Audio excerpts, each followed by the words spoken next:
Marie of Brienne was the Empress consort of Baldwin II of Courtenay, Latin Emperor of Constantinople. She served as regent of Constantinople during the absence of Baldwin II twice, in 1237 to 1239, and in 1243 to 1257. Family. She was a daughter of John of Brienne and his third wife Berenguela of Lyon. Marie was a younger, paternal half-sister of Yolande of Jerusalem. She was also a sister of Alfonso of Brienne. Her maternal grandparents were Alfonso IX of Leon and his second wife Berenguela of Castile. Marriage. On the 19th of April 1229, Marie was betrothed to Baldwin II, junior co-ruler of her father in the throne of the Latin Empire. The marriage was intended to establish a dynastic alliance between the two co-rulers. Marie was at most 4 years old at the time of her betrothal, her parents having married in 1224. The marriage took place in 1234. The bride was about 9 years old, the groom 17. By her marriage Marie became the junior co-empress of the Latin Empire, the senior one being her mother. The marriage was recorded in the Chronicle of Alberic of Trois-Fontaines, Empress. In 1236, Constantinople was besieged by the combined forces of Ivan Asen II of Bulgaria and John III Doukas Vatitzes of the Empire of Nicaea. The city was only defended by its small garrison of knights, the fleet of the Republic of Venice and a minor force sent by Geoffrey II of Villehardouin, Prince of Achaia, to reinforce the defense. The city was only spared conquest because of a quarrel between the two allies over who would receive command of the city in the event of a success. John V. Fine has suggested that Ivan Asen realized the greater threat posed to the Second Bulgarian Empire by the expansion of Nicaea rather than the weakened Latin Empire. In any case, John of Brienne had taken command of the defense of Constantinople. Baldwin II undertook another mission, heading to Western Europe in attempt of raising the funds and recruiting the armed forces needed to secure the survival of their empire. John died on the 27th of March 1237, Berenguela following him on the 12th of April. The 12-year-old Marie was left in nominal command of the city, as the sole representative of the imperial family present in it. Baldwin would not return until July 1239. Baldwin returned at the head of a crusading force from Western Europe, variously estimated to include as few as 30,000 men or as many as 60,000. This force was joined by a contingent of Cumans, combining to besiege Zerulim, a Nicaean stronghold in Thrace. The city fell in 1240, but this seems to have been the only success of this force. They are not mentioned afterwards. John V.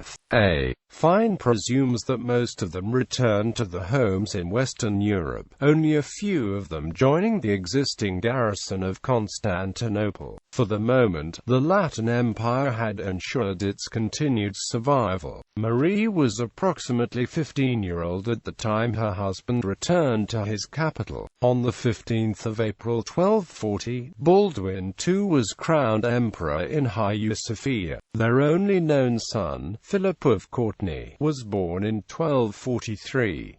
However, this period of relative peace for the couple was not to last. Baldwin left for the kingdom in France by the end of 1243, intending to seek support from Louis IX of France. In his absence, Marie became regent of the empire, with Philip of Doucy as her initial co-regent. Philip was a son of Narjo of Doucy and his first wife.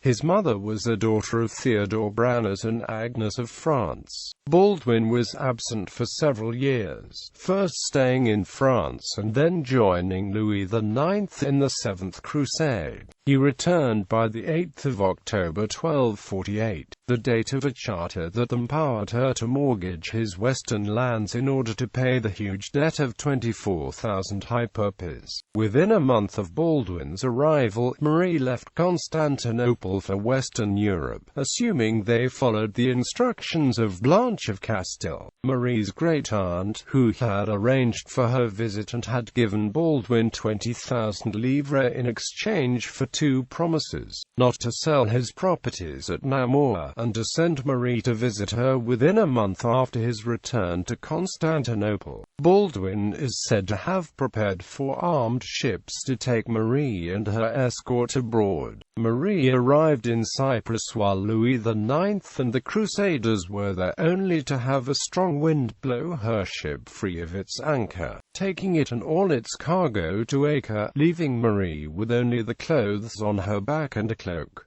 The Crusaders that took care of her. Presumably soon after leaving Cyprus, Marie arrived in Negropont the 30th of January 1249, from where she reached France in May. According to the Chronique de Flandres, Marie stayed with her great-aunt until Blanche died in 1252, after which, it reports, Marie went to live in her husband's estates at Namur. For the next years Marie contested unsuccessfully with Henry of Luxembourg for control of those properties, which were the source of income for both Emperor and Empress, until her cession of these lands and castles the 17th of June 1258 to Margaret of Flanders. Despite this, the castle of Namur refused to surrender to Henry of Luxembourg, the vassal of Margaret of Flanders, until St. Vincent's Day. After this she had gone to the court of Castile, where she successfully raised the money to ransom her son Peter, who was held hostage by bankers in Venice and who was released at some date between June 1258 and the 1st of May 1261.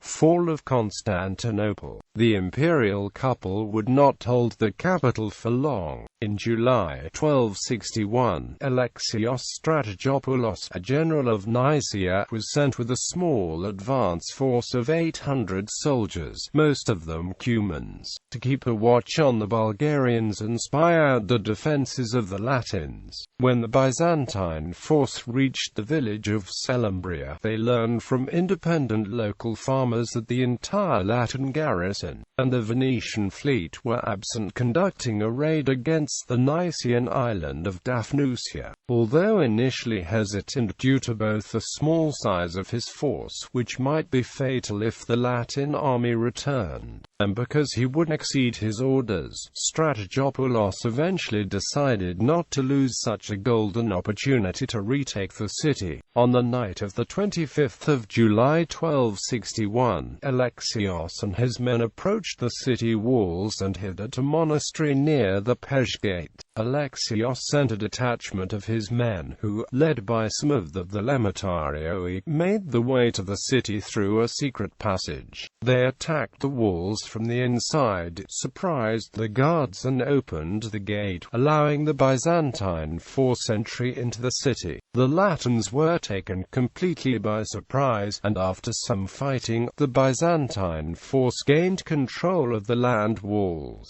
Fearing the revenge the Byzantines would exact upon them, the Latin inhabitants, from Emperor Baldwin II downwards, hurriedly rushed to the harbour, hoping to escape by ship. Thanks to the timely arrival of the returning Venetian fleet, they were evacuated, but the city was lost for good. Marie presumably managed to flee with her husband. Exile. A Venetian ship took Baldwin and Marie to Euboea, from the preceding to Athens, Apulia, and then back to France. In the following years they survived by selling the de facto and de jure rights to various secondary titles and lands. On the 26th of March 1263, the rights to Namur were bought by Guy of Dampierre. Namur was at the time actually held by Henry V of Luxembourg, but Guy would successfully conquer it by 1268.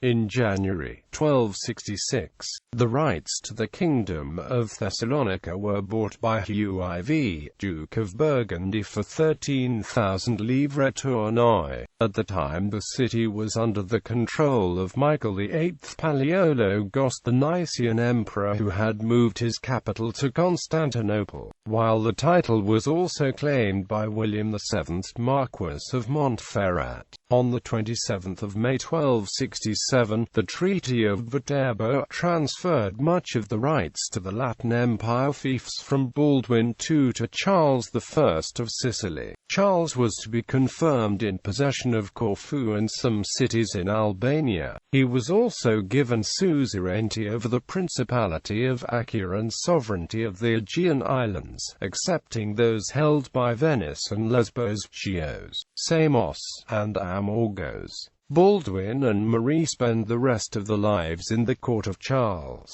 In October 1273, Baldwin died in Naples. Marie survived him by about 2 years.